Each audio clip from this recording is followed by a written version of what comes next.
पालनपूर गावात अचानक एक गंभीर आजार पसरतो. त्यामुळे संपूर्ण गाव भयभीत होते. लोकांच्या घराघरात दुःख, चिंता आणि भीतीचे वातावरण निर्माण होते. याच गावात बलराज नावाचा एक अतिशय श्रीमंत माणूस राहत होता.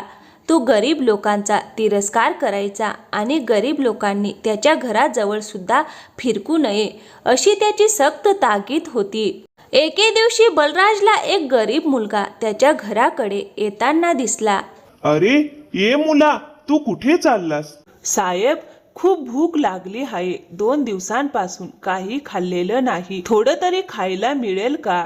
खबरदार, माझ्या घराच्या दिशेने एक पाऊल जरी टाकलंस तर तुझे पाय मोडून टाकीन. असं बोलू नका साहेब. तुम्ही मला खायला दिलं तर देव तुमचं भलं करेल. अरे वा, तुझ्यासारख्या भिकाऱ्याला खाऊ घातल्याने माझं भलं होणार आहे म्हणे. लगेच इथून निघून जा, नाहीतर माझ्या कुत्र्याला सोडीन. इतकं बोलताच बलरामचा कुत्रा त्या गरीब मुलाकडे धाव घेतो आणि आपला जीव वाचवण्यासाठी तो मुलगा तिथून पळ काढतो. मोठा आला माझं भलं करायला. गावाच्या दुसऱ्या टोकाला दीनदयाळ नावाचा एक गरीब पण मनाने मोठा माणूस राहत होता.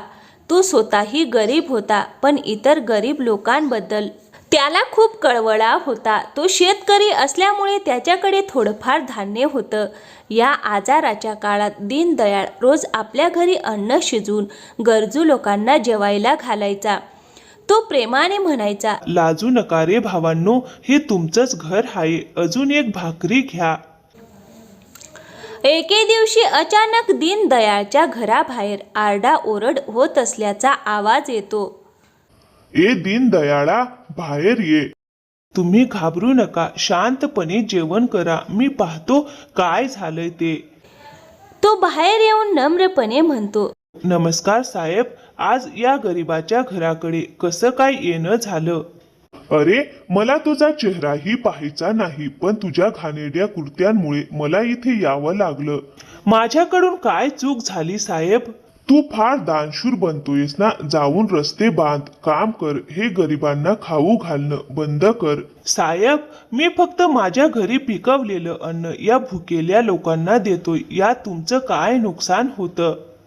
अरे, तू कुठेही खाऊ घाल, पण हे लोक माझ्या घरासमोरून जातात. हे घाणेरडे लोक माश्या उडून आणतात आणि त्या माश्या माझ्या घरात येतात. ही शेवटची ताकीद आहे. पुन्हा यांना खाऊ घातलंस तर तुला परिणाम भोगावे लागतील.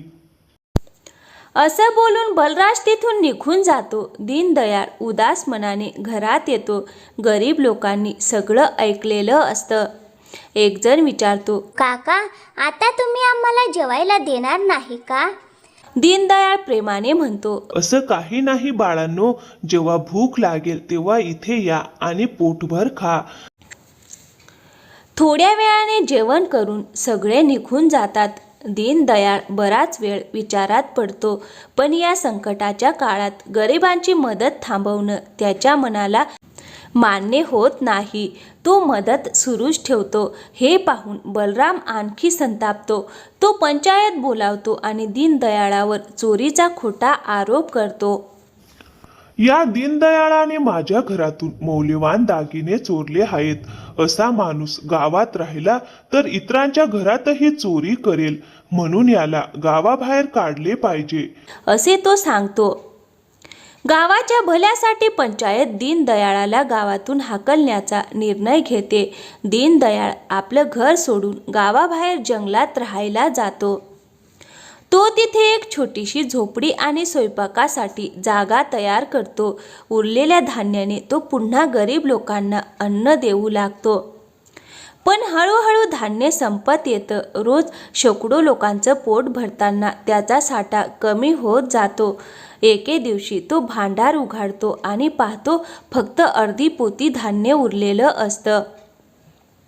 तो देवाकडे हात जोडून म्हणतो, हे देवा, ही महामारी थांबत नाही आणि माझं धान्यही संपत आलं आहे. मी या लोकांची मदत कशी करणार? उरलेल्या अर्ध्या पोत्यातून तो पुन्हा अन्न शिजवतो. थोडंसं अन्न स्वतःसाठी बाजूला काढतो आणि बाकी सर्व गरिबांना खाऊ घालतो. सगळे निघून गेल्यावर तो स्वतः जेवायला बसतो. तेवढ्यात एक आजारी अशक्त म्हातारी स्त्री दीनदयाळाच्या दारात येते. मुला, मला खूप भूक लागली आहे, काहीतरी खायला दे, असे म्हणत एक आजारी अशक्त म्हातारी स्त्री दीनदयाळच्या दारात उभी राहते. ते दृश्य पाहून दीनदयाळच्या मनात तिच्याबद्दल अपार करुणा दाटून येते. त्याने स्वतःसाठी बाजूला ठेवलेले अन्नही त्या म्हाताऱ्या स्त्रीला प्रेमाने वाढून दिले. जेवण झाल्यावर ती म्हातारी स्त्री निघताना दीनदयाळाला आशीर्वाद देते. मुला, या महामारीच्या काळात जिथे सगळे लोक आजारी माणसांपासून दूर पळत आहेत, तिथे तू मात्र गरीब आणि असहाय्य लोकांची सेवा करत आहेस. देव तुझे भले करो आणि तुझ्या या छोट्याशा स्वयंपाकघराला अनमोल बनवो. असं म्हणून ती म्हातारी स्त्री तिथून निघून जाते. आता दीनदयाळकडे खाण्यासाठी काहीच उरलेले नसते. त्यामुळे तो त्या रात्री उपाशीच झोपतो. उपाशी पोटी झोपल्यामुळे त्याला नीट झोप लागत नाही. म्हणून पहाट होण्याआधीच तो उठतो. पाणी प्यायला म्हणून तो आपल्या स्वयंपाकघराकडे जातो. तेव्हा त्याला एक अद्भुत दृश्य दिसते. त्याचे संपूर्ण स्वयंपाकघर सोन्याने झालेले असते. हे पाहून दीनदयाळ थक्क होतो. तो त्या स्वयंपाकघरातून थोडेसे सोने काढतो. ते विकून मिळालेल्या पैशातून तो आजारी आणि गरीब लोकांची मदत करू लागतो. त्याच दरम्यान बलरामलाही तोच आजार होतो. मदतीसाठी इकडे तिकडे भटकत शेवटी तो दीनदयाळाच्या झोपडीपर्यंत येऊन पोहोचतो. त्याचे डोळे अश्रूंनी भरलेले असतात.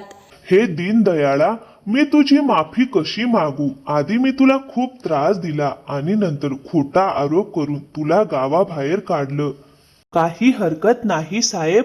त्यावेळी तुमच्या डोक्यावर श्रीमंतीचा गर्व चढला होता, पण आज तुमच्याकडे पाहिल्यावर मला श्रीमंत माणूस दिसत नाही.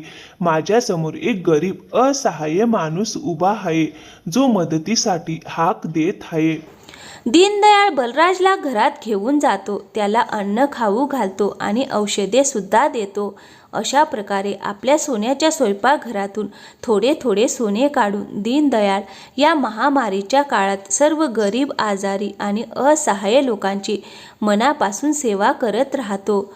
तर मित्रांनो, कशी वाटली आजची कथा? आवडली असेल तर व्हिडिओला एक लाईक करा आणि हो, चॅनलवर नवीन असाल तर प्लीज चॅनलला सबस्क्राईब नक्की करा. थँक्यू. धन्यवाद.